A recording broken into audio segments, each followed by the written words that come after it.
नमस्ते मंडळी. भारताचा भूगोल अवघड वाटतोय. चला, आज भारताच्या भौगोलिक रचनेचा एक धावता आढावा घेऊया. भारताच्या उत्तर दिशेला हिमालय पर्वतरांग आहे आणि त्यामध्ये जगातील सर्वात उंच शिखरे आहेत.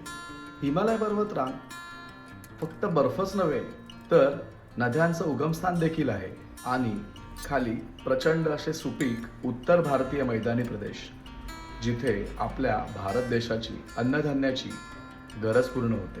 पश्चिमेकडे थर वाळवंटाची विशालता, जिथे असलेला वाळूचा प्रत्येक कण एक वेगळी गोष्ट सांगतो.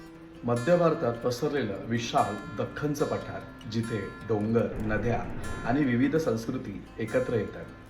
शेवटी भारताला लाभलेला लांब समुद्रकिनारा आणि अंदमान निकोबार व लक्षद्वीप सारखी नयनरम्य बेटे, जी आपल्या देशाच्या सौंदर्यात भरच घालतात. किती अद्भुत विविधता आहे ना. पर्वत, पठार, मैदाने, वाळवंट, सागरी किनारे व बेटे. भारत म्हणजे खरंच भूगोलाचं एक जिवंत उदाहरण. यापैकी भारताचा कोणता भौगोलिक प्रदेश तुम्हाला सर्वात जास्त आवडतो? खाली कमेंटमध्ये नक्की सांगा आणि तुषार लेक्चरला फॉलो करा.